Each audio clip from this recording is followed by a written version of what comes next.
dia a todos.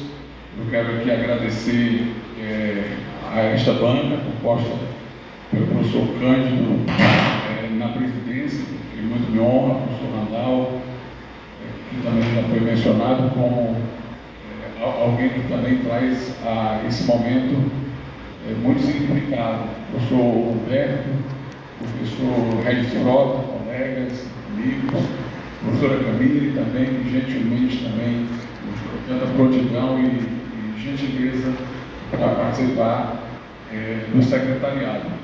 Eu, antes de expor sobre o meu trabalho, gostaria de fazer assim, algumas considerações que seriam melhor feitas se fosse um memorial, embora eu tenha optado pela tese, mas como é um momento assim, de fechamento da nossa carreira, a gente sempre tem um saudosismo, uma nostalgia, uma vontade de recordar certos fatos. Então, se a banca me permitir, eu não vou tomar os 60 minutos, né? E até dos 60 minutos, se quiserem que eu fale 120, eu falo também. Mas eu queria só fazer assim, algumas recordações que são de profundo significado para mim. Muitas dessas coisas, se nós não falarmos, não haverá quem se lembre de tudo isso, né? Então, havia pedido essa oportunidade ao professor Cândido. Eu entrei na faculdade de Direito, entrei no curso de Direito, inspirado em meu pai. Meu pai, ele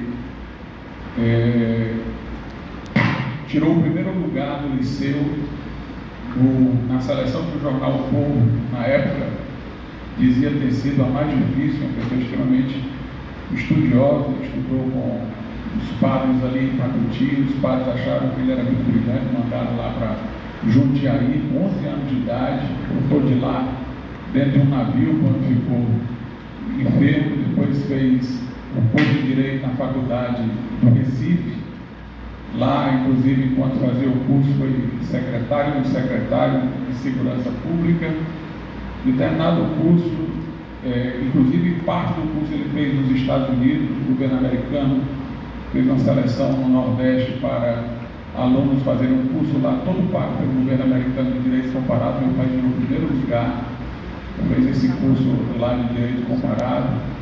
Quando terminou a faculdade, ele foi advogado da Refesa, foi delegado de polícia no Amapá, foi promotor de justiça e foi juiz de direito.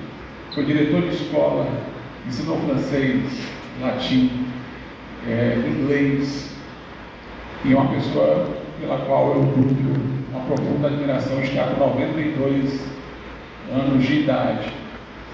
E quando eu fui ingressar na faculdade de Direito, na época eu gostava de humanas, não tinha muita ideia do que seria assim, um curso de Direito profundamente, não tinha essa afeição assim, tão grande pelo Direito. Eu gostava de História, eu gostava de Filosofia. Eu falei para o meu pai que gostava de História e Filosofia, e ele sempre queria me trazer para o Direito. Ele disse: mas tem História do Direito, tem Filosofia do Direito também. E no final eu entrei pela orientação dele no curso de Direito. Era um tempo diferente do que a gente vive hoje. O pai, nesse momento aí, era aquele que nós reconhecíamos saber o que era melhor para os seus filhos. Então eu nem disputei. Meu pai disse que é para fazer direito, eu vou fazer direito. Ele me conhece, sabe quem eu sou, sabe para quem eu tenho aptidão. Ele está dizendo que acabou-se. Né? Inclusive, quando eu fui saber o resultado no vestibular, quando eu ingressei, minha irmã fez a ligação primeiro. Aí a mulher disse que não constava o meu nome. Eu comecei a chorar. E o meu choro era só falando do meu pai. Eu vou frustrar o meu pai, eu vou deixá-lo triste. Aí minha mãe ligou logo em seguida. Aí a pessoa disse: graças a Deus que você ligou. Eu passei o nome dele aqui, ele tirou o nome do lugar, ele está aqui e tal. E aí eu entrei na faculdade. Uma das coisas que eu me lembro que eu não gostei foi que entre a notícia do vestibular e o primeiro semestre, eu queria curtir agora aquele intervalo de férias, né? Porque tinha estudado muito. Meu pai disse: não, você vai toda manhã para o meu escritório, eu vou ensinar direito lá antes de você entrar. Me deu logo o livro Teoria Pura do Direito do Kelsen, me deu um livro do Rudolf Moyeri, Evolução do Direito, e começou a me dar aula de Direito Civil. Inclusive foi nessa oportunidade que eu conheci o professor Juvencio. O professor Juvencio ia no escritório do meu pai, quando aluno, conversar com ele sobre direito, perguntar alguma coisa, tirar algumas dúvidas. E embora eu já o devesse conhecer, porque ele foi colega da minha irmã, um cearense, eu estudava também no cearense, mas não me lembrava dele lá. Mas nesse momento foi que eu conheci lá o professor Juvencio, então ainda aluno da Faculdade de Direito. E no primeiro semestre, naquele tempo, era o básico, nós fazíamos lá no outro prédio, na parte de humanas. E eu tive um professor de sociologia muito radical nas convicções dele, marxistas. Naquele tempo a União Soviética ainda estava de pé e defendia o regime, né? E quando foi sorteado um ponto, era um seminário para todo mundo falar sobre algum tema, foi sorteado para mim justamente o marxismo. E eu fiz uma pesquisa muito grande, levei uma série de informações históricas para a minha apresentação, e para minha surpresa, o professor fez algumas retratações. Ele pegou e disse: eu sou a favor, mas eu não tenho como duvidar dessas informações históricas que foram trazidas aqui. Eu não posso dizer que tudo lá está certo e tal, e se retratou. Eu tive um professor de filosofia lá, que o professor Lauro Mota, era um ex-padre, casado, ele até presidiu uma associação de padres casados. E curiosamente, quando o filho dele fez a faculdade de Direito, eu já era professor, eu dei a aula da saudade para a turma em que o filho dele estava se formando, e ele esteve presente. Que coisa curiosa, né? O professor do primeiro semestre e me ouvindo dar uma aula da saudade aqui na conclusão de uma turma. No segundo semestre eu fui aluno do professor Arnaldo Vasconcelos. Eu era muito tímido, muito calado. O professor Arnaldo foi que me celebrizou aqui dentro da faculdade, porque houve uma prova, a primeira prova foi muito difícil, houve muitas reclamações que uma questão lá não havia sido dada, que não havia sido falado sobre aquele tema, e o professor Arnaldo disse: vamos fazer o seguinte, se uma pessoa tiver acertado, eu entendo que qualquer outro poderia ter acertado, vamos ver se alguém acertou. No dia da entrega da prova eu estava doente, eu faltei. No outro dia eu vim, aí ele passou por mim brincando e disse: você já sabe a sua nota? Eu disse: não. Ele disse: quer mudar? Eu disse: não sei a nota, como é que eu vou dizer que eu quero mudar? E os meus colegas tudo me olhando esquisitamente. Aí eu me descobri que eu tinha sido o único que tinha tirado 10 de todos os alunos, né? E a nota foi mantida, a questão foi mantida para todos, porque eu havia acertado. Como as notas haviam sido muito baixas, o professor Arnaldo, ele disse: vamos fazer um trabalho de apresentação valendo até 2 pontos. Mesmo tendo tirado 10, eu quis fazer o trabalho. Aí eu fiz uma apresentação. Aí quando eu estava falando, aí eu tomei um susto. Ele interrompeu bruscamente e disse: pare. Aí eu parei. Aí ele olhou para todo mundo e disse: vocês estão vendo por que ele tirou 10? Aí desse jeito assim. E olhou para mim e disse: pode continuar, Glauco, você já tem os 2 pontos. Aí eu continuei. Quando eu terminei, ele disse: foi tão bom que eu disse que ia dar 2 pontos, que era 2 pontos, ponto máximo, mas eu vou quebrar a minha regra e vou dar 3 pontos para o Glauco. Aí deu 3 pontos. Aí eu fiz a segunda prova, tirei 10 de novo. Ele escreveu brincando: 10 mais 3, 13, ou seja, 10. E várias vezes o professor Arnaldo me encontrava no corredor e dizia assim: Glauco, hoje a aula é sobre você, quer dar aula no meu lugar? Eu fico lá e ouvindo. Pode ser, professor. Eu entrava sem saber nem ainda, sem ter me preparado para nada, mas eu me lembrava de tudo. E eu dava aula e ele me usava como garoto propaganda, né? Ele disse: está vendo? Se vocês estudarem, olha aqui, ó. Chamei aqui no corredor, deu aula, falou tudo que eu tinha para falar. E aí eu saí do anonimato aqui dentro, né? Fiquei fiquei conhecido em todas as outras disciplinas. E aí os professores começaram a me chamar para dar aula. O desembargador Edgar Carlos Amorim foi pegar uma disciplina de direito penal, e mesmo quando ele faltava, logo você dá aula no meu lugar, eu dava aula no lugar dele, quando ele me pedia, quando faltava. Aí teve um dia que ele brincando disse assim: eu vou parar de chamar o Glauco para dar aula, porque vocês estão gostando mais da aula dele do que da minha, ele dizia brincando. E nem aula de direito constitucional, nem aula de direito civil, aluno, sem ser monitor.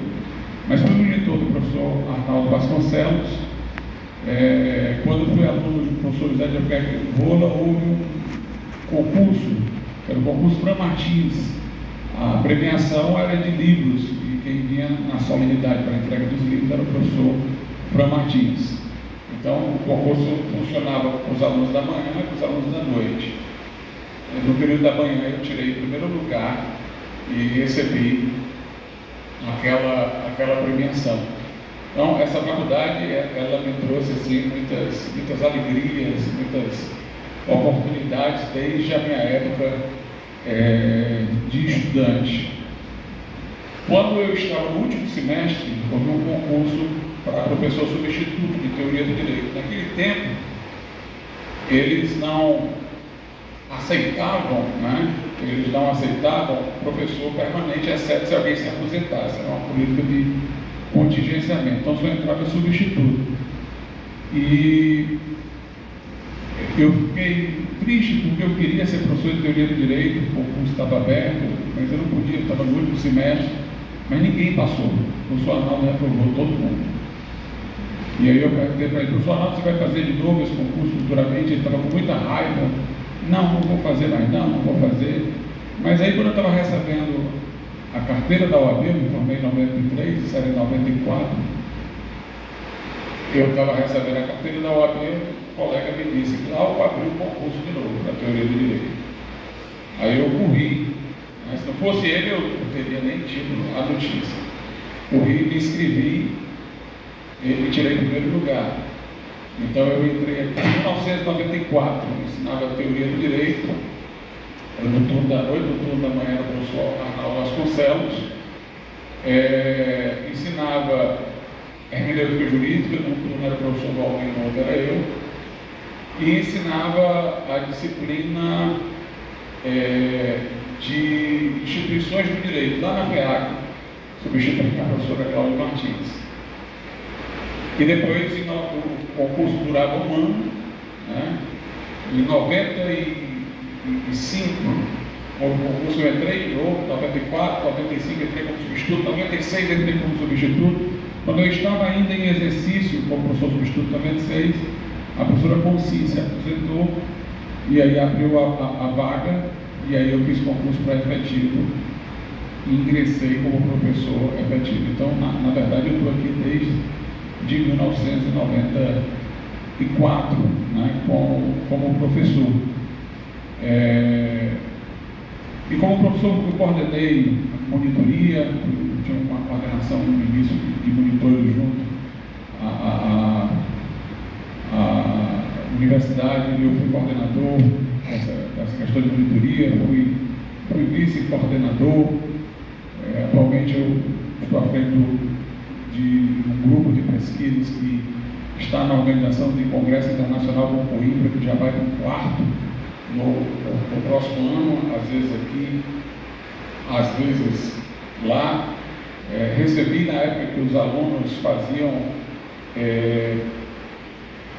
avaliação dos professores, e que davam publicidade, vários certificados de honra ao mérito.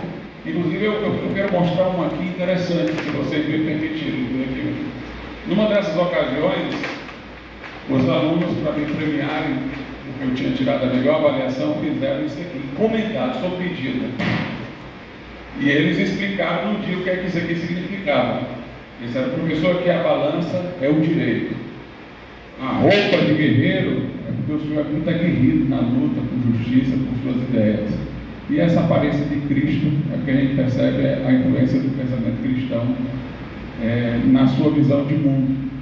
Então foi feito isso aqui, foi em 2001, na época que eu vim receber essa premiação. Minha esposa estava grávida do meu filho, e veio aqui, ele veio também, ele veio também para receber, né?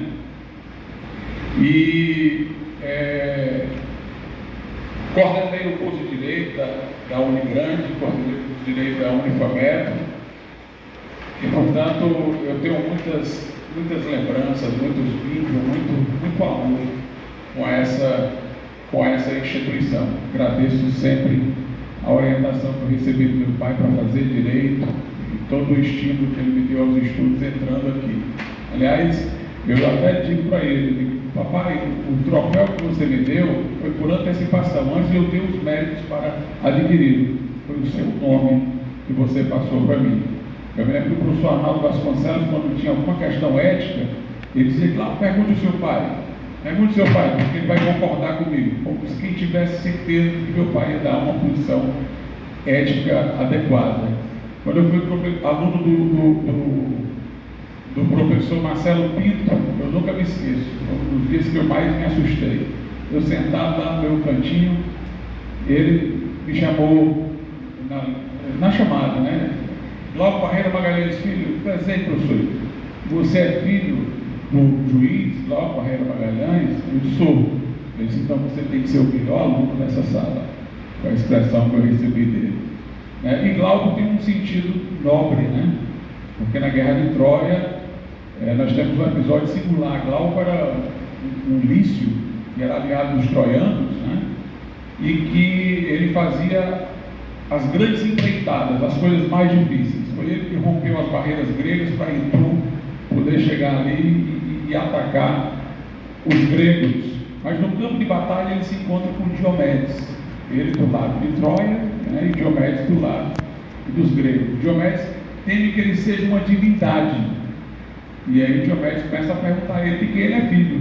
Aí termina descobrindo que um ancestral de Glauco tinha sido hospedado e recebeu todo o espírito acolhedor de um ancestral de Diomedes. Aí eles concluem, nós não podemos lutar um contra o outro.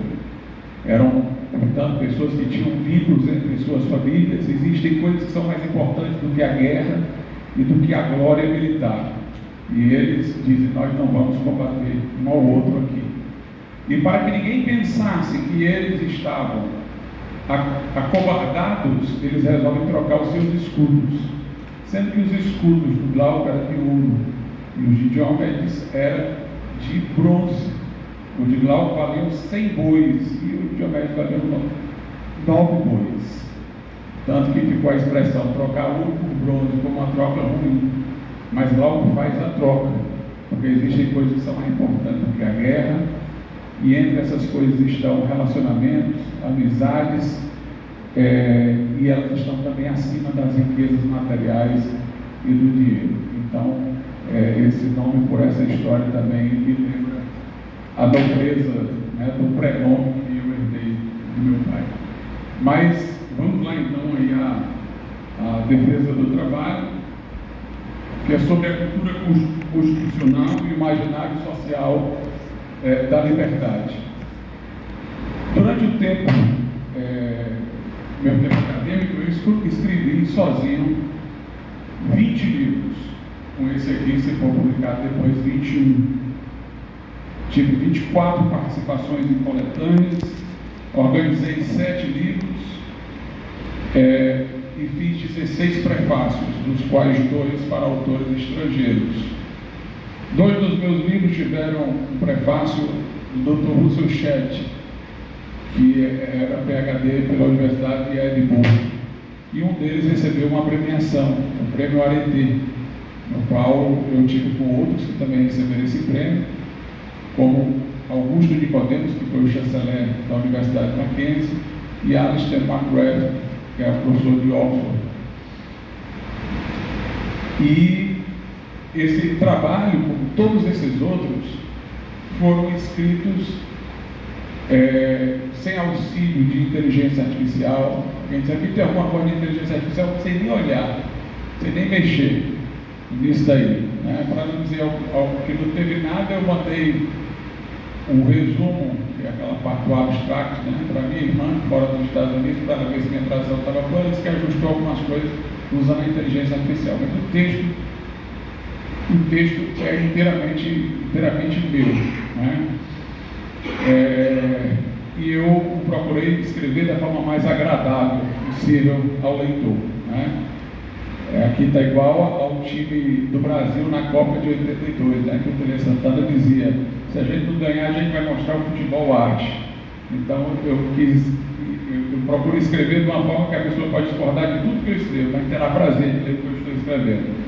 E aprendi isso do meu pai. Quando eu escrevi meu primeiro livro de direito, a Grande Comunidade Axiológica da Constituição, foi com ele lá. E ele corrigia tudo, ele modificava, e corrigia. E ele dizia: não, meu papai, isso aqui está correto, o português está correto, mas não canta. O que a gente escreve tem que cantar, tem que ter melodia, tem que ter estilo. Aí eu ia fazendo aquilo ali do jeito dele. Aí lá para o segundo, terceiro livro, eu escrevendo e ele lendo, né? Aí ele dizia: isso aqui não está bom. Eu disse: deveria ser assim. Ele disse: como é que você sabe?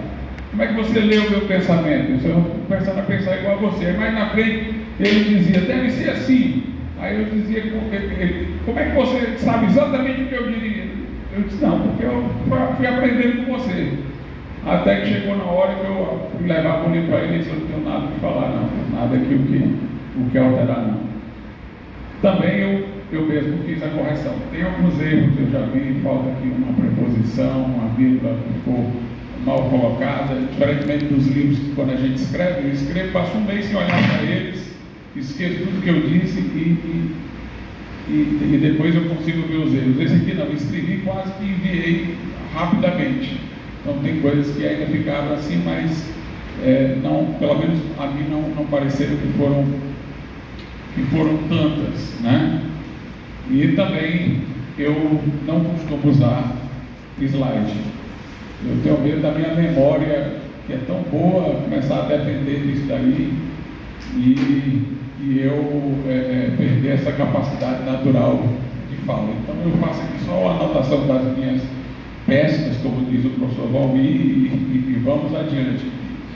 Bem, em relação ao tema cultura constitucional e o imaginário social da liberdade, primeiramente, cultura é algo que o homem faz agindo sobre a natureza. Cultura não é um dado, ela é construído, né? Na verdade, a gente faz essa distinção entre ciências naturais e ciências humanas, mas os alemães faziam inicialmente ciências naturais e ciências do espírito, e depois passaram a falar em ciências naturais e ciências da cultura, ou culturais, né? Gustavo Hadruck popularizou muito essa expressão, dizendo que o direito é uma ciência cultural, e se encontrou muita receptividade em Miguel Reale, que falava do culturalismo jurídico, referindo-se ao seu pensamento, dizia sempre que o direito é uma ciência cultural. A natureza tem aquilo que é observado, mas no caso da cultura é quando nós agimos sobre a natureza de uma maneira transformadora, para orientá-la aos fins da nossa existência, aos valores aos quais nós estamos vocacionados. Uma cadeira, uma mesa são produtos culturais. Por quê? Porque nós agimos transformadoramente sobre uma matéria-prima que veio da natureza, que é uma árvore, se ela é feita, por exemplo, de madeira. E nós fizemos transformações para atender a fins da nossa existência, a valores. Não são valores assim tão relevantes, mas são valores utilitários. É mais confortável estar sentado numa cadeira, escrever sobre uma mesa, do que de outra maneira. Mas nós temos ações transformadoras em valores mais altos. Por exemplo, valores éticos, valores estéticos. Nós fazemos a arte para dar expressão à beleza. Nós fazemos o direito enquanto obra cultural para dar expressão à justiça. Nós fazemos ciência por causa da verdade. Se não tivéssemos interesse pela verdade, nós não desenvolveríamos métodos buscando sofisticação e rigor, porque nós estamos, na verdade, procurando a verdade. Então, se eu falo em cultura constitucional, estou falando de uma subcultura, porque a cultura maior é a jurídica, nós estamos falando de uma cultura relativa ao direito. O Carlos Cócio dizia que no direito o elemento transformado era a conduta. A gente transforma a conduta em conduta lícita ou ilícita através de uma norma. Então, a norma é um instrumento pelo qual nós tomamos uma conduta e damos a ela uma definição mundo jurídico, né? Então a cultura ela vai ter a ver com o sentido que a gente dá, no caso de uma cultura constitucional, às nossas ações, mais particularmente aos assuntos do direito constitucional que se ligam ao poder, ao indivíduo, aos agrupamentos e, enfim, à liberdade.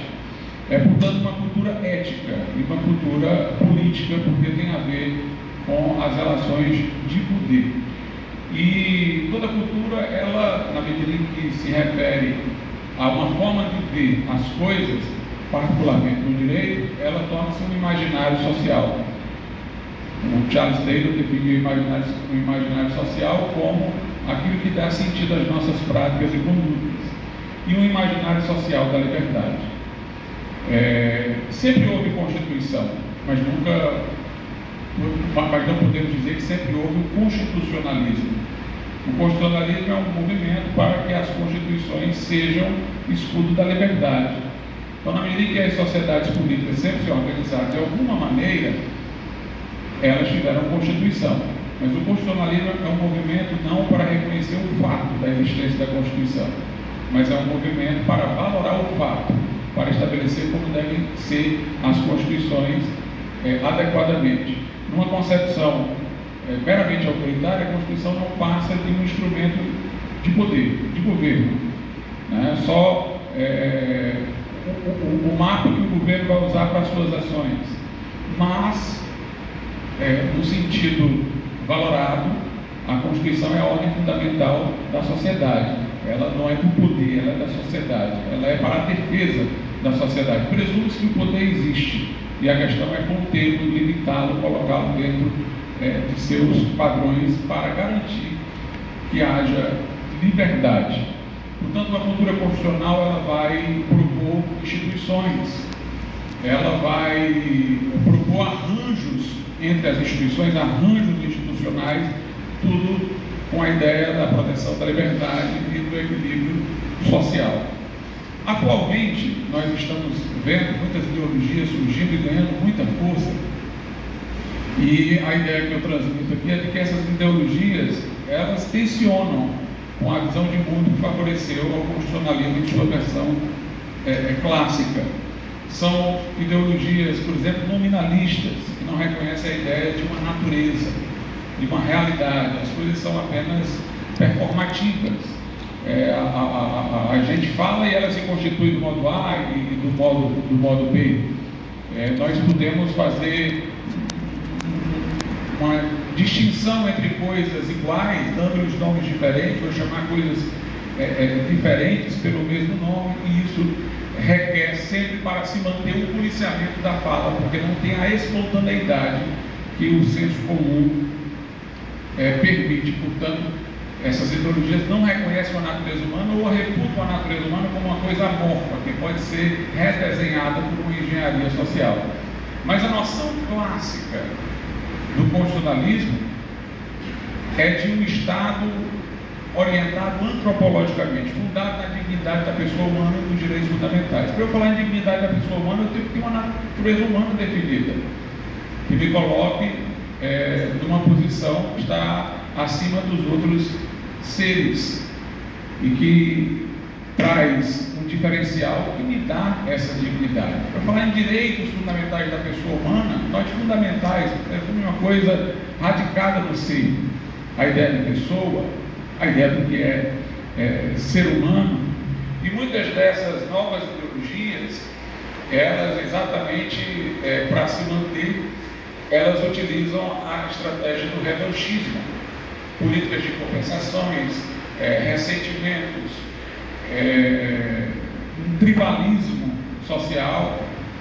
Eu li há pouco tempo um livro de um professor de Sorbonne, médico, ateu, né? Mas ele falando acerca da ideologia woke, por exemplo, e ele dizendo, olha, quando nós somos de um grupo, o outro grupo entende que necessariamente a gente está sendo opressor, ou então sendo oprimido. Aí ele dizia, alegam práticas de ancestrais, por exemplo, que eu possa ter, aqui lembrando, para dizer que eu pertenço ao grupo dos opressores. Mas os que dizem isso nem estão sofrendo as opressões que os seus ancestrais sofreram, nem eu estou oprimindo ninguém, eu trato bem. Mas quando eu falo isso, eu digo para a pessoa: olha, por que você me coloca nessa posição? Eu me trato bem, eu reconheço o seu mérito, eu me estimulo, eu tenho amigos do outro grupo. Ela diz: se você diz isso, então você é um opressor pior ainda, é um opressor que não tem consciência de que é opressor. Você é mais opressor, você é mais suscetível a oprimir, porque você não reconhece a sua culpa. Aí ele diz: como é que nós podemos ter uma responsabilização coletiva dessa? Se nós imaginarmos isso, nós vamos ver isso nas sociedades antigas e tribais, como diz o livro do Durkheim, na época que existia solidariedade por semelhança, não por diferenciação. Um grupo aqui matava um grupo dali, matava alguém do grupo dali, o grupo dali tinha que matar alguém do grupo daqui, independente de ser a pessoa que tivesse ferido aquele. A responsabilização era por grupo, como a gente vê nas facções, né? As facções criminosas são assim. Mataram um aqui no nosso bairro, então nós vamos matar um no bairro deles. Não importa se a pessoa que nós vamos matar lá é a que matou essa daqui. É uma responsabilização coletiva, né? O Durkheim diz que a responsabilidade individual resultou de um progresso quando as sociedades passaram a se organizar não por inteira solidariedade por semelhança, mas por solidariedade diferenciada, que eles chamam de solidariedade orgânica. Aí passou-se a reconhecer o valor do indivíduo, que a punibilidade é individual, é correspondente à culpa, é correspondente ao delito, a pena é correspondente à gravidade do delito. Mas aí nós temos essa ideia revanchista, grupal, tribalizada, se perpetua. Esse professor de Sorbonne disse que foi argumentar num debate com uma pessoa. Aí ele disse para a pessoa: mas o que você está dizendo não é lógica. Ele disse: mas a lógica também é binária, só tem o falso e o verdadeiro. A lógica é preconceituosa. Ele disse: como é que você vai debater numa situação como essa, né? Então esse tipo de coisa só se mantém pelo policiamento da fala, né? Pelo politicamente correto, pela vigilância, pelo estigma. E também eles fazem uma estratégia de enxerto. Se você olhar, isso não tem nada a ver com o constitucionalismo clássico, mas aí eles pegam as expressões do constitucionalismo clássico e enxertam nessas ideologias. É como se pegasse uma planta e colocasse enxertada numa outra raiz. Fica até esquisita a argumentação, mas aí eles vão pegar ideias de direitos, ideias de relações de poder que estão no constitucionalismo clássico e ressignificar, enxergando nessa nova raiz. E aí é o que eu vou chamar mais adiante de subversão constitucional, que é um perigo para o constitucionalismo clássico, né? Porque é uma estratégia que não nega ostensivamente, ela ressignifica, mas ao ressignificar, enxerga uma nova raiz e faz a gente perder tudo que estava na origem do constitucionalismo. No primeiro capítulo aqui eu falo sobre universidade, liberdade de expressão e tolerância social. E eu digo exatamente que eu vou começar defendendo liberdade de expressão e falando dela dentro da universidade, porque hoje, para defender o constitucionalismo clássico, nós temos que pedir direito de falar, porque a vigilância é tão grande que a gente diz coisas que os nossos professores disseram e muitas vezes nós somos classificados como preconceituosos, estigmatizados por causa dessa vigilância que não é racional. Ela não se submete ao argumento racional, vamos ver se a coisa é assim ou dessa maneira. Não, ela se antecipa pelo grito, pela reação, e impede o processo regular de comunicação. Rudolf Sven dizia que existe um direito das universidades, que é esse direito à liberdade de expressão, de comunicação, né? Joyce Renard, que foi um neojornalista, ele dizia que a universidade deveria ser uma escola de tolerância. Nossa Constituição e a legislação referente à educação estabelece que deve haver um pluralismo de ideias, um pluralismo de visões.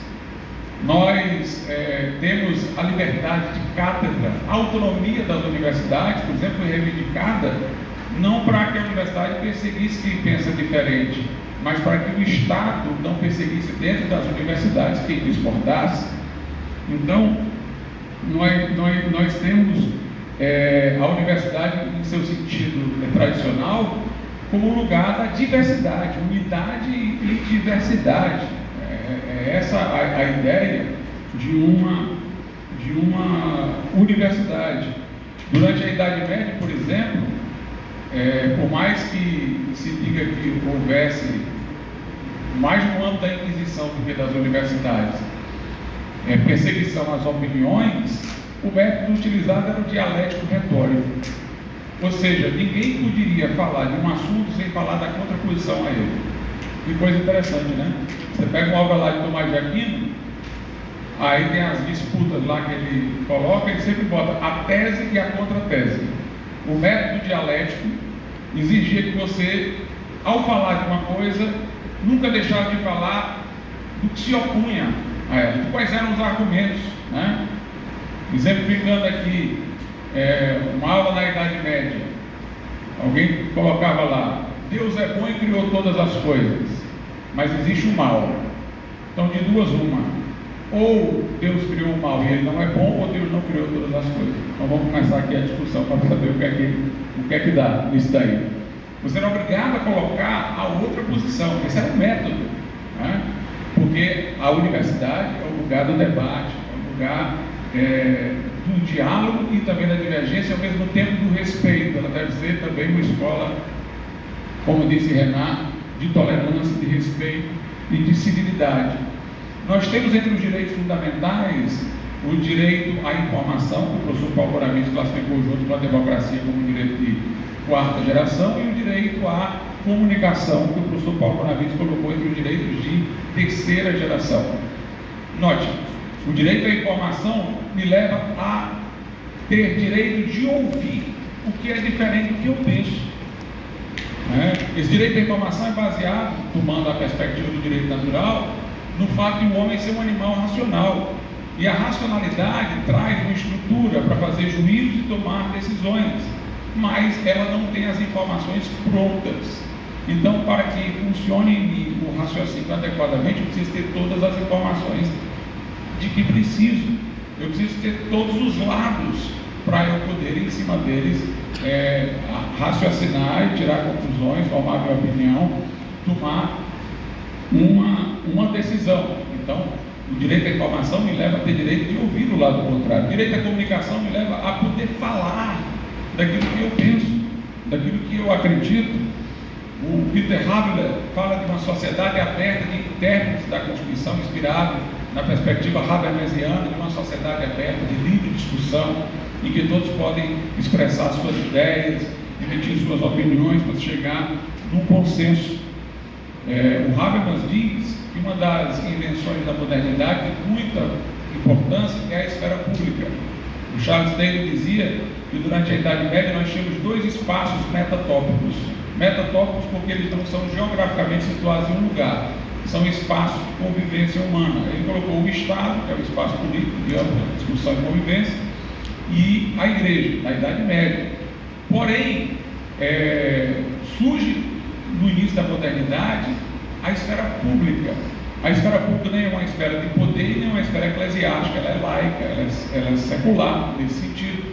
É onde se forma a opinião pública. Isso se visualizou pelo surgimento da imprensa, onde as pessoas só podiam discutir ideias dentro da universidade ou dentro das cortes, passaram a discutir ideias dentro das cafeterias, dentro das universidades, todos passaram a ler, participar e poder ter essa ampla discussão que aumentou gigantescamente com a internet. É interessante que quando a imprensa surge, há toda uma vigilância sobre a imprensa. Ninguém gosta de um meio de comunicação novo, porque ele vai dar voz a alguém que até então não tinha falado.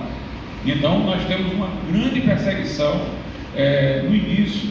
O índice, lista de livros proibidos, pessoas que são encontradas com determinados livros e são condenadas. Nós temos também censura política a determinadas formas de literatura, perseguição a editores, a impressores, a escritores. E foi uma luta para poder ter essa abertura. No entanto, a imprensa, ainda assim, ela é restritiva. Ela abriu mais, mas ela ainda é restritiva. Nem todo mundo encontra uma editora para publicar um livro, nem todo mundo tem dinheiro para publicar um livro por conta própria, nem todos podem ser entrevistados num canal de televisão. A internet abriu para todos. Aí, novamente, a gente vê essa libido de censura e de perseguição. Claro, todos os crimes tipificados pelo nosso ordenamento jurídico, independentemente de acontecerem neste mundo real, como a gente diz, ou no mundo virtual, devem ser punidos.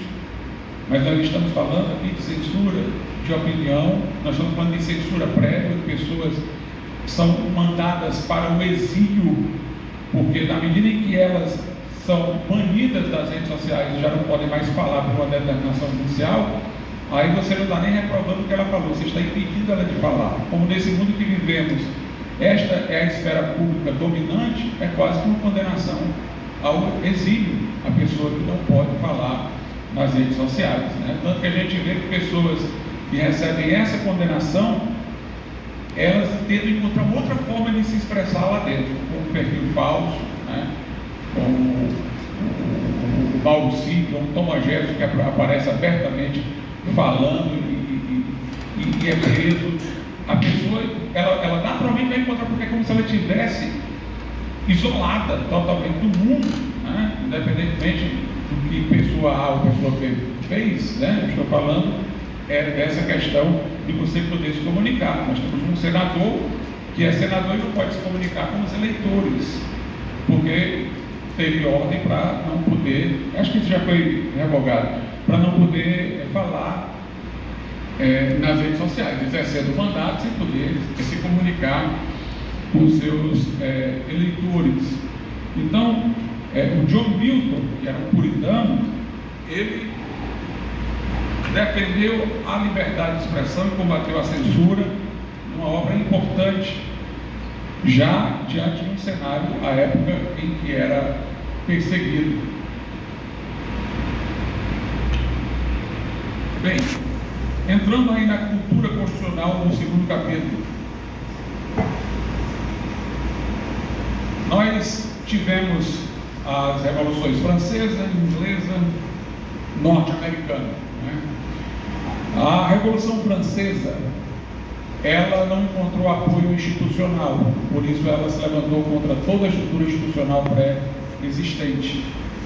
Foi uma revolução anticlerical, portanto, contra a igreja, uma revolução contra as instituições políticas, para um povo que ainda não estava devidamente educado naqueles valores, e um nicho intelectual que, portanto, tinha o conhecimento e poderia levar aquela revolução adiante. Essa ruptura institucional, que tem um ar de engenharia social, não planejado como agora o agora as pessoas planejam engenharia social deliberadamente, mas ela, porque não encontrou nas instituições devido apoio como quis, ela rompeu drasticamente e quis redesenhar um mundo segundo um modelo racional por eles idealizado.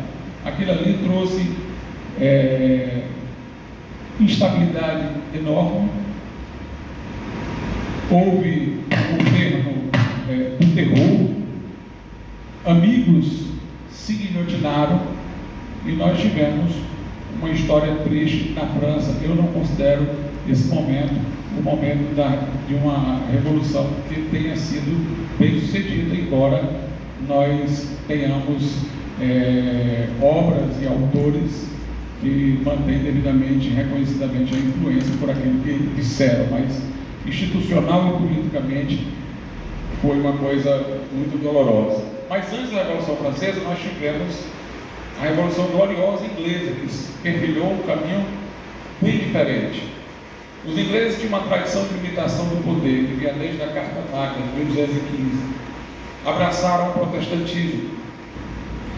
E o protestantismo, ele trouxe, né, muitas das ideias que influenciaram o constitucionalismo, sem alguns aspectos da radicalidade dos franceses, mas vinha com grande defesa da ideia de liberdade, né?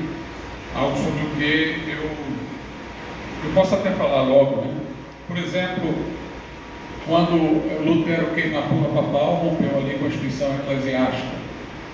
Quando ele está diante do imperador e não se dobra, né? Ele diz: aqui estou, não me retratarei, minha consciência é prisioneira da palavra de Deus. Ele se afirma perante a outra instituição gigantesca da Idade Média, que é o Império. Então, o Império e a Igreja, um indivíduo se afirma em nome da sua consciência, né? Teve o apoio local de seu príncipe eleitor, não tinha nenhuma pretensão revolucionária, mas entendeu que, acima de tudo, o indivíduo responde diretamente perante Deus pelos seus atos. E grande parte dos historiadores da modernidade consideram aquele momento o momento marco da modernidade, quando um homem alheio a duas grandes instituições enfrenta ameaças provenientes das duas e acelera em nome da sua consciência de uma relação direta com Deus, a sua individualidade. Com a reforma veio a ideia também do sacerdócio universal de todos os cristãos. Os sacerdotes não são só aqueles que ocupam a posição de pastores. Todos os cristãos são sacerdotes e todos têm uma relação direta com Deus, apesar de terem a orientação de seus pastores e de suas igrejas. Mas a profissão comum, a vida secular, a vida em família, são também um serviço a Deus. Então, dizia Lutero, um sapateiro que usa a habilidade que lhe foi confiada por Deus de fazer um sapato, trabalha honestamente, vende por um bom preço, ele serve tanto a Deus quanto pastor do seu púlpito, porque ele está correspondendo a Deus com o talento que lhe foi dado, está glorificando a Deus e sendo útil à sociedade. Então, todos os serviços e vocações têm igual dignidade. Essa ideia do sacerdócio universal quebrou as bases da hierarquia para poder reconhecer que todos os homens nascem livres e iguais nos termos em que foi concebido depois por grandes declarações. Nós podemos também perceber que no protestantismo se colocava a escritura acima do Papa. Então, em vez de ser uma autoridade pessoal, como um monarca, no campo político, era a autoridade de um documento, a escritura. Então, no campo político, acima de um monarca ou de quem ainda tivesse o poder, estaria um documento, a Constituição. Eles defenderam também que, aí eu falo dos direitos individuais, falei da Constituição, defenderam também que a corruptibilidade do homem fazia com que se devesse ter uma desconfiança do homem. Daí a importância da separação de poderes, porque todo poder se corrompe, o poder absoluto se corrompe absolutamente, né? E eu poderia discorrer inúmeras outras coisas. O Charles Taylor disse, e o Habermas também, que para ter havido a esfera pública foi preciso primeiro que houvesse uma esfera privada, que se recolhesse das instituições. Quando houve no protestantismo a valorização da família, se valorizou a vida privada, a vida da pessoa em família, né? Enquanto nas casas católicas costumeiramente havia quadros de santo, nas famílias protestantes quadros de famílias, retratos de família, uma família orando, uma família na hora da refeição. Então tudo isso contribuiu, e a Inglaterra era possuidora dessa tradição protestante. Tinha uma tradição de limitação de poder, tinha essa tradição protestante, e lá a Câmara dos Comuns, que representava o povo, se articulou com a Câmara dos Nobres contra o rei, que tinha pretensões absolutistas. Então não houve uma desestruturação institucional. Os movimentos lá aconteceram dentro da lógica das instituições, né?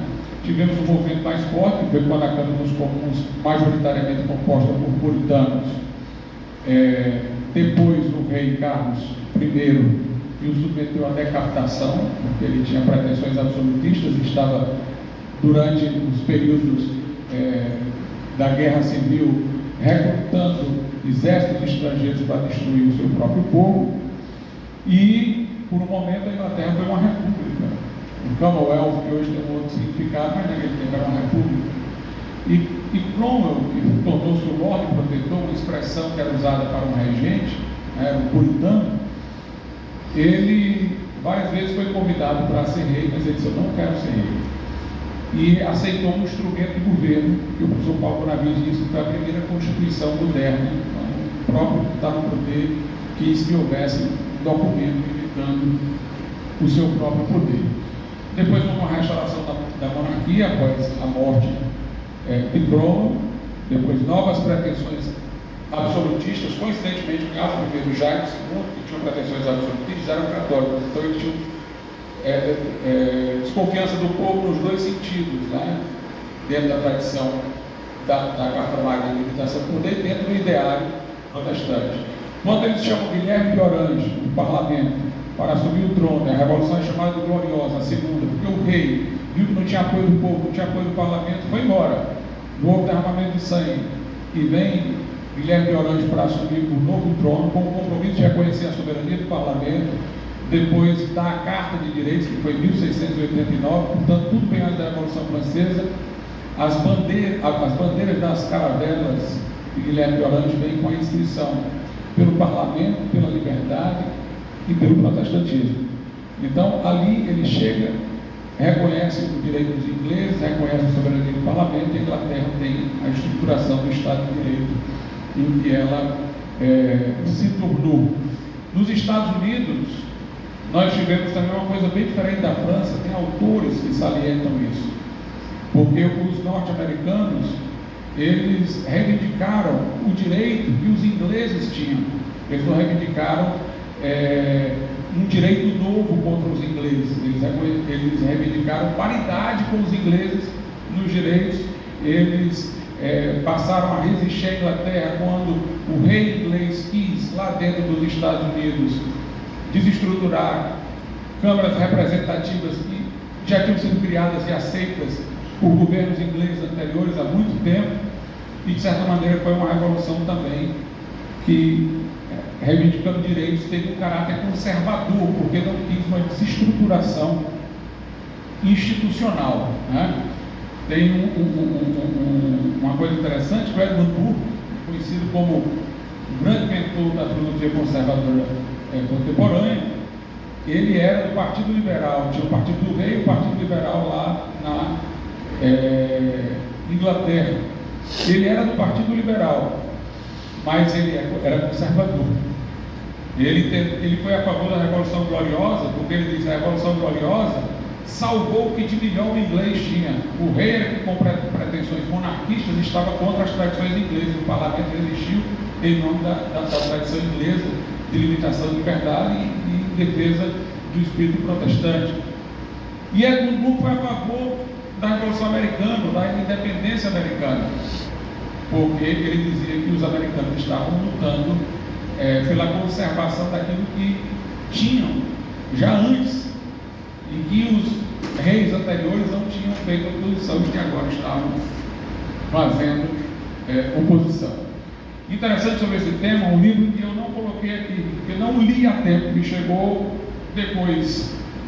É um professor da Universidade de Valladolid, lá da Espanha. Possivelmente ele é católico, né? Porque ele é um professor catedrático de Direito Constitucional, Fernando Rey Martínez.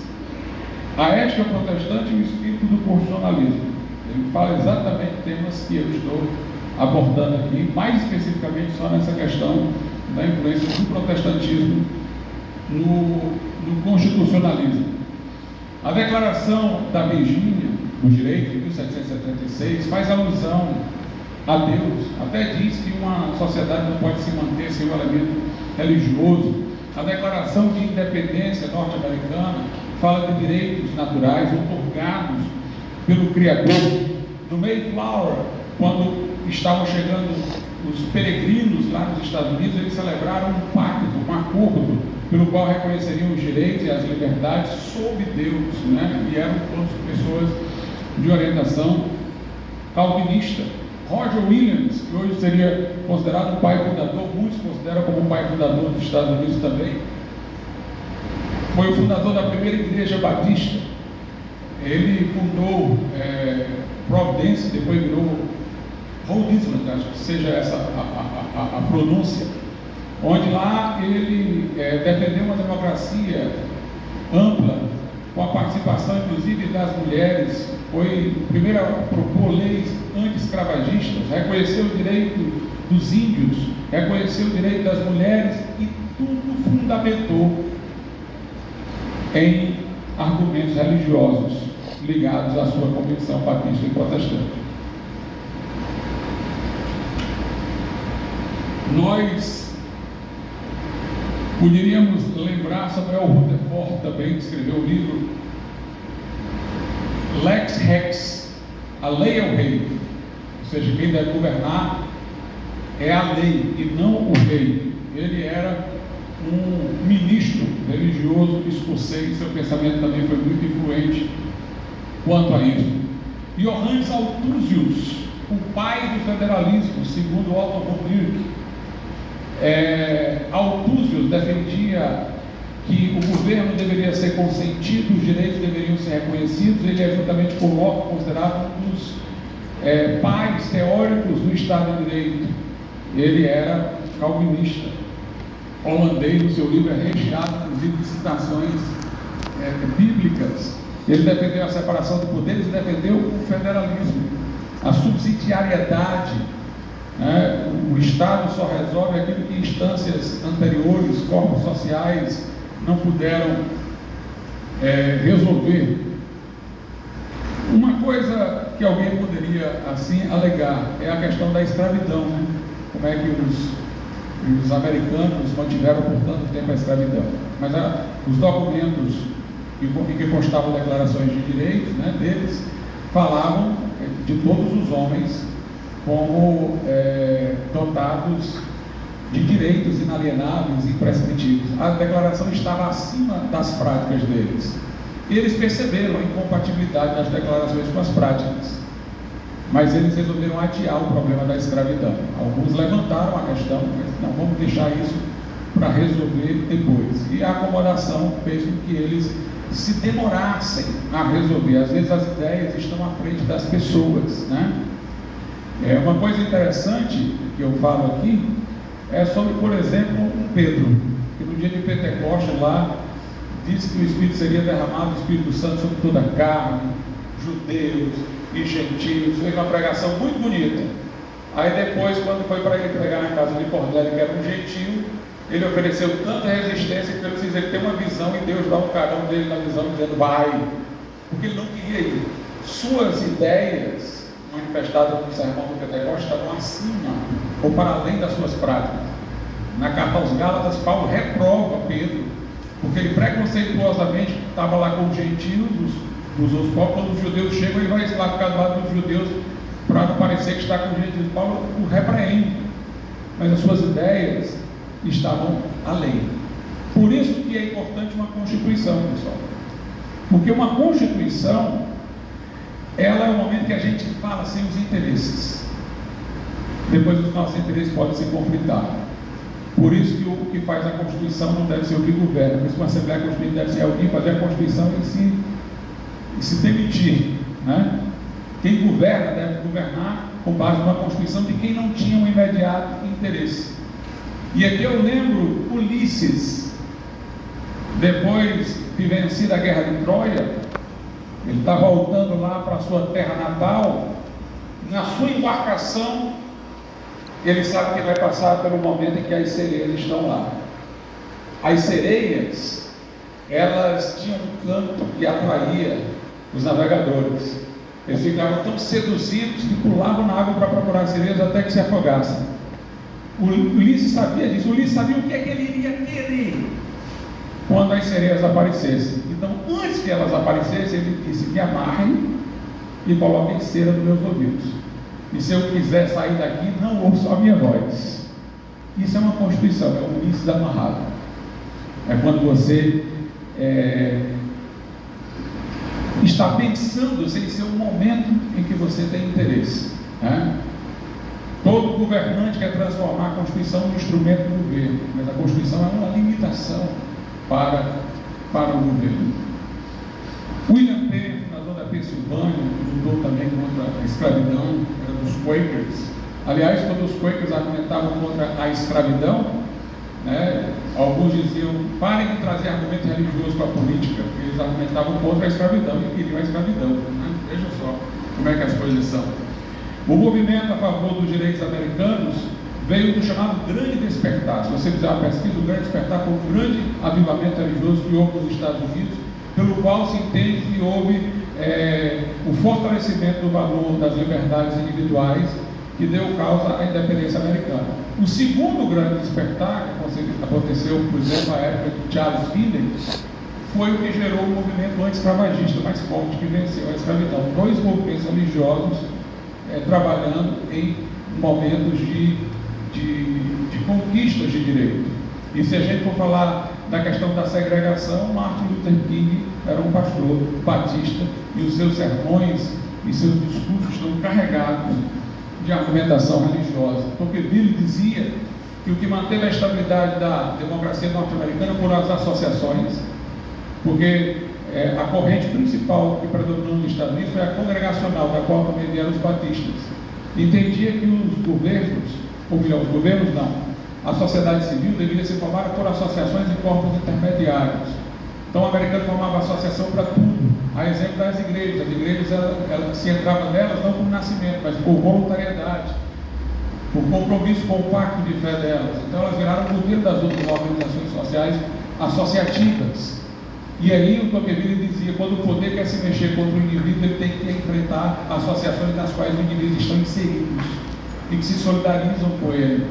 Então, as associações e a moralidade puritana garantiram, segundo Tocqueville, a estabilidade das instituições norte-americanas, porque ele dizia que a ênfase em liberdade era muito grande, levaria a uma anarquia, mas a moralidade era muito rígida, garantia um espírito cívico para que a liberdade não se convertesse em libertinagem. E Jelinek, né, tem o livro dele de Teoria do Estado, tem o livro dele sobre direitos fundamentais, onde ele também diz a influência que o protestantismo teve no reconhecimento desses direitos. Eu estou salientando isso não porque eu queira defender uma religião específica, mas eu quero mostrar dentro de que cosmovisão de mundo surgiu o constitucionalismo. Para mostrar, por exemplo, como é irracional o laicismo. Eu defendo o Estado laico, o protestantismo defendia o Estado laico. É uma das suas conquistas, mas o laicismo é quando a pessoa, por exemplo, ela não pode participar de discussões quando ela é classificada como uma pessoa de fé. Ela é vigiada, né, por suas convicções religiosas. Aí ela dá uma opinião, às vezes, que tem um argumento racional, mas aí ela sofre um argumento ad hominem, mas isso aqui é porque você é religioso, você é isso. A secularização é uma coisa boa, é quando as instituições são subtraídas da exclusividade eclesiástica. O secularismo é uma mentalidade que tem uma resistência a tudo isso, né? Eu me submeto ao tempo, professor, você me permite aqui falar. Então mais. 45 minutos. Pronto, então vamos fazer. Já foram consumidos 45. Foram, né? Então vamos aqui para os 15, né? É interessante, por exemplo, o Richard Dawkins, o ateu mais militante contra o cristianismo, o mais militante, ele disse em pronunciamentos: eu sou um cristão cultural. O que eu estou querendo dizer é isso, não é que você só vai defender o direito constitucional se você for cristão, mas o que eu estou querendo dizer é que você tem que reconhecer aquela base cultural que deu plausibilidade a isso.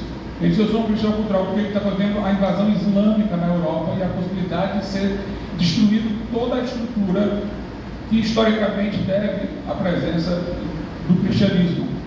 Mais recentemente ele disse isso de novo, e pasmem, disse isso de novo por causa das ideologias de gênero. porque ele é biólogo.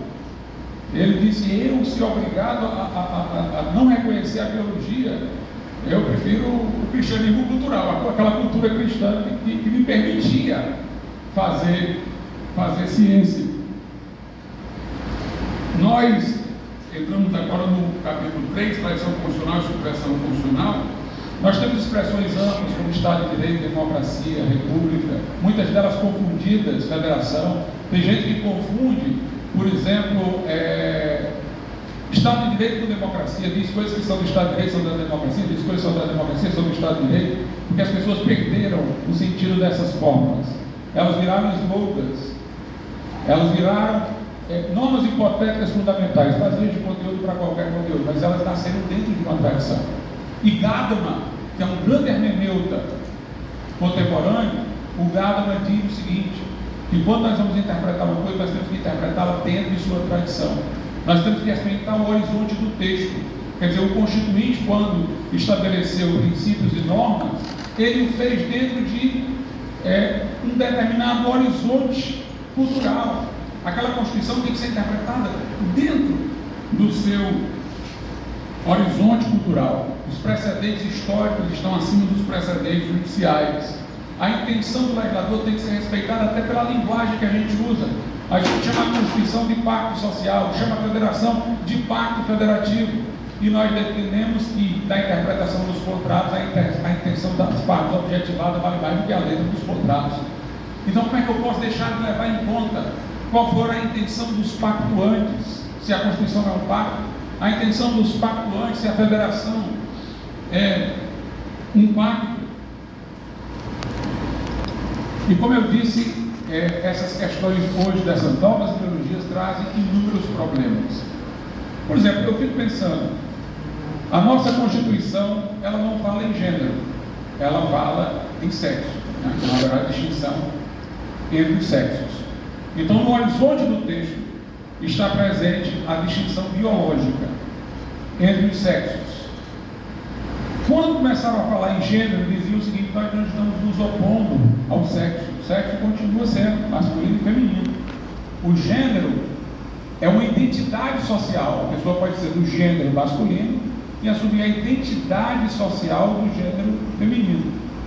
Nesse momento, o discurso parecia até razoável, em parte, né?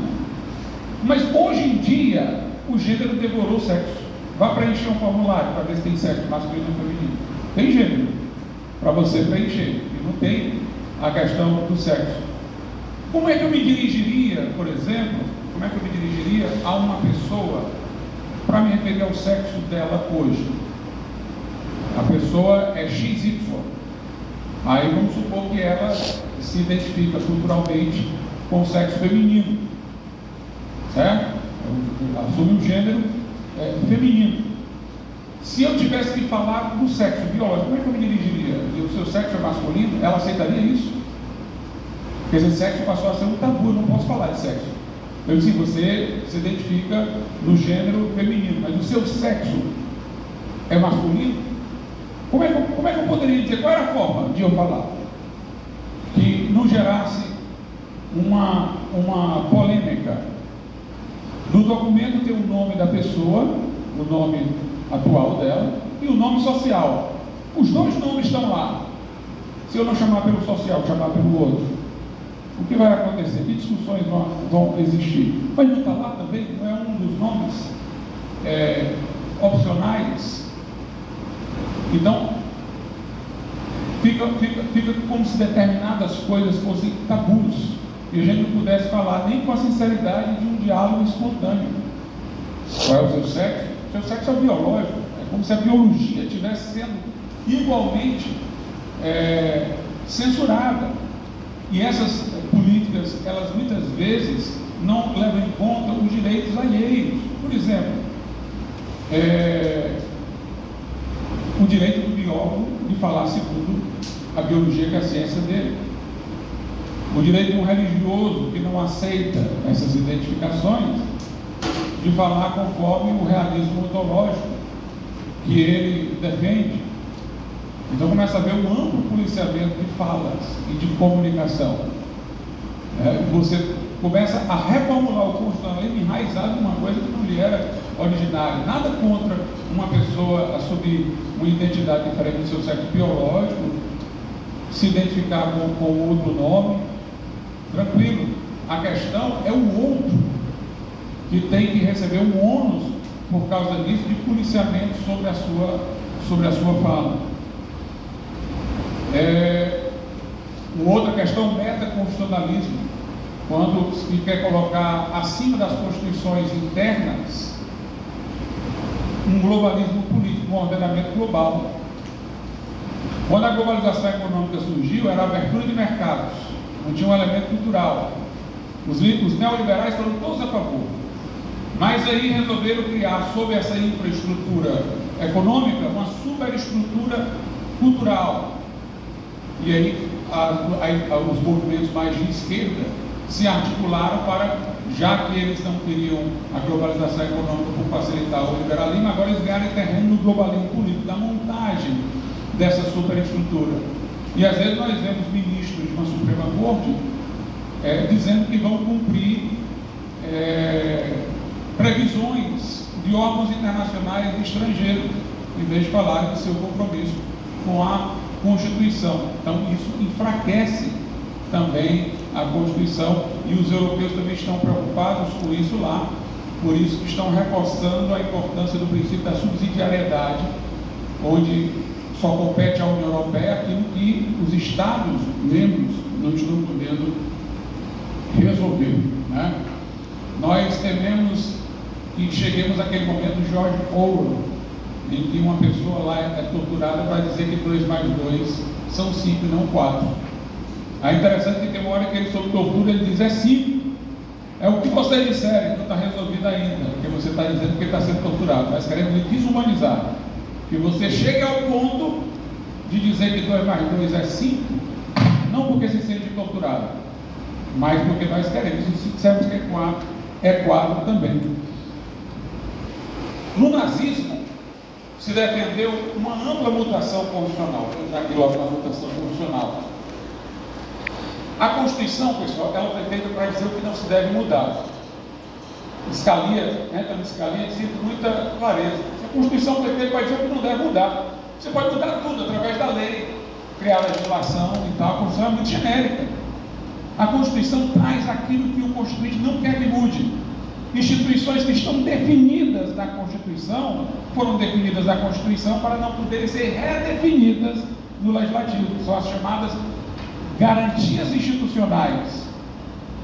Elas poderiam estar definidas numa lei, mas foram definidas na Constituição, porque o Constituinte não queria que nenhuma lei as pudesse alterar. A Constituição traz aquilo que o Constituinte não quer que mude, né? Você pode ter mutação constitucional? Pode, em aplicação de princípios de acordo com um novo contexto social, pode ter um novo sopesamento, uma coisa desse tipo. Mas você pode ter mutação constitucional em regras constitucionais definidas. Eu posso dizer que a suspensão da executoriedade da lei que compete ao Senado e controle difuso de constitucionalidade vai para o Supremo por mutação constitucional? Eu não posso. Eu não posso redefinir instituições que o Constituinte preferiu definir para que o legislador não pudesse redefinir. A Constituição tem regras e princípios. Pelo princípio da unidade da Constituição, eu tenho que interpretá-las conciliatoriamente. Eu não posso interpretar um princípio de maneira que ele passe por cima da regra, senão eu estou, de maneira camuflada, declarando inconstitucional uma norma constitucional. O limite de interpretação do princípio é o limite das regras que estão lá na Constituição. Aliás, se a regra é mais específica, a regra geral que nós conhecemos em hermenêutica é que a norma especial prevalece sobre a geral. Então a regra prevalece sobre o princípio. Se ambas estão na Constituição, pelo princípio da unidade da Constituição, ela é mais específica. Por outro lado, o Conrad Hess, que defendeu a teoria da mutação constitucional democrática, como ele chamava, ele dizia que os limites da mutação constitucional são os semânticos e os sistemáticos. Você não pode alegar de mutação constitucional mudar o sentido de palavras ou reestruturar um sistema jurídico. E ele disse mais, ele disse: constituições analíticas como a nossa no Brasil deixam um espaço muito pequeno para a mutação constitucional. elas só são passíveis de acontecer com maior amplitude em constituições bem flexíveis. Como é que a Constituição pode ser rígida para o Congresso, que tem cláusula pétrea que ele não pode modificar? Para modificar, precisa submeter a um processo diferenciado e flexível para o Supremo Tribunal Federal. Como é que eu impõe toda dificuldade a um Congresso representativo do povo para alterar algum artigo constitucional e o Supremo com facilidade pode, em nome de mutação constitucional, reverter tudo isso? E Elinek, contra quem Konrad Hesse se ergue, no livro dele, defendeu, antes do nazismo, a ideia da força normativa dos fatos e que o documento não pode se impor aos fatos, os fatos vencem o documento, traindo a força normativa da Constituição. Pois bem, o pensamento nazista adotou essa corrente. O nazismo nunca revogou a Constituição de Weimar, em 1919. Stalin nunca revogou a Constituição vigente à sua época, embora tenha feito tudo em desacordo, porque eles diziam que tudo era dinâmico. No caso do marxismo, é a dialética, tese, antítese e síntese. No caso do nazismo, era o evolucionismo. Ambos eram divisivos, um a luta de classes, o outro a luta entre raças, dividir, renominar, eram nominalistas. E nesses dois movimentos, as constituições vigentes eram preservadas. No caso da Alemanha, uma constituição muito boa, asseguradora de direitos, mas eles não estavam nem aí. Na área dizia que não estavam nem aí para a Constituição, eles mantinham a Constituição, porque a ideia era de sempre ter uma coisa nova e dinâmica. E a Ana Arendt ainda diz mais: eles nem queriam que a mesma decisão se perpetuasse, que se formasse um precedente judicial, porque o precedente judicial dava condições a uma pessoa de argumentar: mas você não está seguindo o precedente. Eles queriam ficar indo, voltando, então, para que a coisa ficasse à mercê apenas da submissão e da obediência, sem nenhuma noção crítica que pudesse argumentar contra tudo aquilo ali. Então, há uma preocupação hoje com o humor, que também está sendo censurado. O riso é o que nos faz caracteristicamente humanos. Os animais não riem da forma como o homem ri. Eles têm essa consciência do ridículo que nos faz rir. Os totalitarismos são contra o bom, são contra o senso comum, e aí querem reeducar tudo através da linguagem. Eu aqui falo do sentimento constitucional. Sentimento pode ser entendido no sentido mais elevado. Os gregos falavam de afeições e de paixões. As paixões são do ventre, mas as afeições são do coração. As afeições são superiores, as paixões são aquelas instintivas, efêmeras, mas as afeições são as afeições, por exemplo, cívicas, patrióticas, afeições a Deus, afeições à família. Um homem visceral se iguala aos animais, submetido aos instintos. O homem da cabeça, puramente racional, se nivela com os anjos. O que nos dá identidade é o coração. São essas afeições, esses ideais, essas preocupações que nós temos com a nossa liberdade. É onde está a magnanimidade.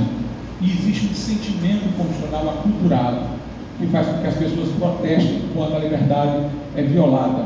Os nossos sentimentos antecipam a nossa razão para diagnosticar onde está a agressão. A gente fica indignado contra o injusto antes de pensar por que ele é injusto. A gente admira o herói antes de poder catalogar todas as suas virtudes. Emoções bem treinadas antecipam o juízo. Não que elas não devam ser submetidas ao crivo da razão. A razão tem a última palavra. Que eu estou falando é de emoções razoáveis, que a razão possa convalidar. Mas eu estou dizendo que as nossas emoções, elas são respostas. E podem ser respostas adequadas ou respostas inadequadas à realidade. E nós estamos falando aqui de respostas adequadas. O sentimento constitucional, dizia Rudolf von Ehring, é a maior garantia de segurança jurídica. É o temor que o poder tem de que, se violar esse sentimento da comunidade, a comunidade vai reagir, a comunidade vai protestar, a comunidade não vai se conformar. E o Pablo Lucas Verdun escreveu um livro inteiramente sobre isso, o sentimento constitucional que está vinculada a outro livro dele, a luta pelo Estado de Direito. Leis, dentro de uma visão constitucionalista clássica, conforme Montesquieu, devem ser fruto da sabedoria consolidada. Por isso que nós precisamos de uma filosofia conservadora. A filosofia conservadora não é tradicionalista, mas valoriza a tradição, valoriza a democracia dos vivos, dos mortos e dos futuros. Eu não posso submeter os que virão a uma engenharia social que não passou por teste algum, que ninguém sabe qual é o valor dela. Eu tenho que levar em conta o que os antigos experimentaram, onde erraram, onde acertaram, e o que ficou como fruto permanente. Eu tenho que levar em conta esse aspecto do passado, esse aspecto da tradição. Inclusive, o movimento de filosofia conservadora, curiosamente, ele nem surge na Idade Média, ele surge durante o período revolucionário para trazer um equilíbrio ao momento revolucionário.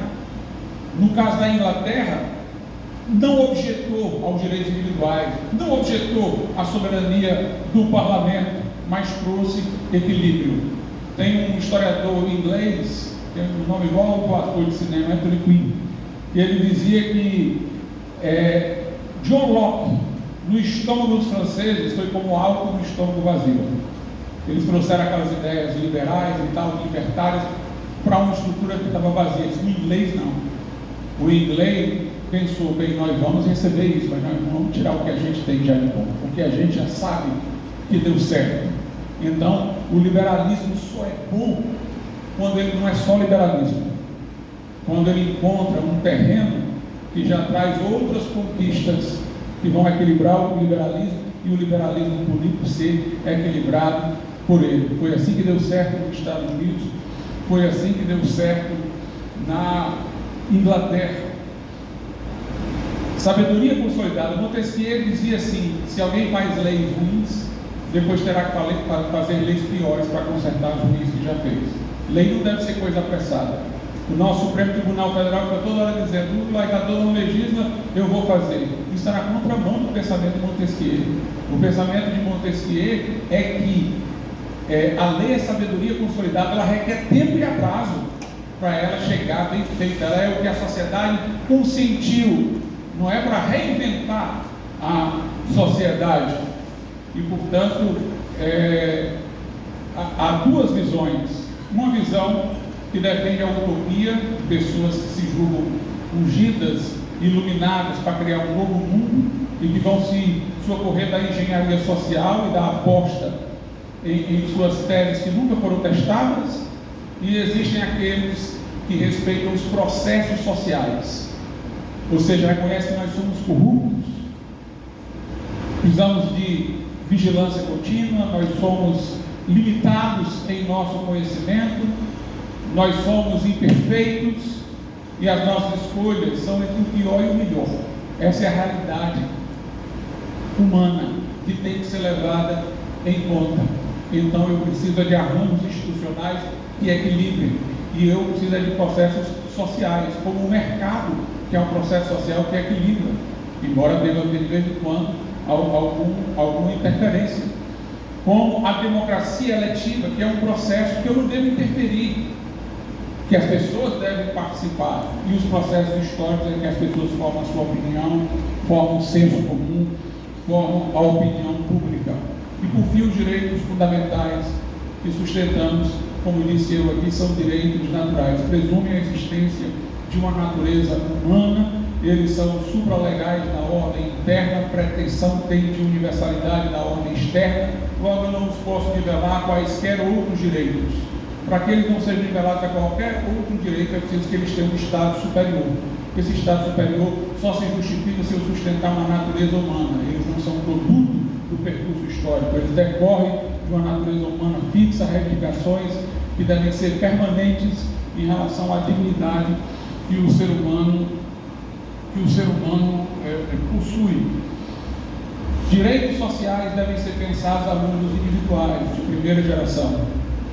Então, por exemplo, se nós temos aqui uma escada e as pessoas que podem subir sobem, e eu vou pensar para a acessibilidade, que é extremamente justo que haja um elevador ou que haja uma rampa, isso está ok. Eu estou garantindo para aqueles que estão numa posição de desvantagem a remoção de um obstáculo para eles gozarem os mesmos direitos individuais que aqueles que estão já bem avantajados podem usufruir livremente. Mas se eu disser, bem, se tem a rampa, todo mundo é igual, tem que tirar a escada. Isso daí já não é mais uma mentalidade de direitos sociais preocupada em suprir direitos individuais, mas é uma mentalidade revanchista, como aquela que houve exatamente nos regimes comunistas, de colocar os direitos individuais como privilégios burgueses e colocar os direitos sociais de maneira revanchista. Se eu disser, tem pessoas que são pobres, não têm como se matricular na escola, estão numa localidade que a iniciativa privada nunca chegaria ali com escola, vamos colocar uma escola pública, vamos ter escola pública alternativa para quem não pode, eu estou pensando em direitos sociais alunos individuais, como aqueles que não têm a condição natural de usufruir, poderão usufruir. Mas se eu disser, porque vai ter escola pública, ninguém tem direito mais de escola privada. Isso é uma mentalidade revanchista e coloca os direitos sociais no antagonismo com os individuais. Curiosamente, em nossas cláusulas pétreas estão os individuais e os sociais, indicando que os sociais, eu entendo, sejam cláusulas pétreas, mas por estarem nesse vínculo garantístico com os individuais. E, portanto, esses individuais é onde aflora categoricamente aquilo que a natureza humana reivindica: liberdade, intimidade, privacidade. Eu vou parar por aqui, senão não termino nunca. Muito obrigado.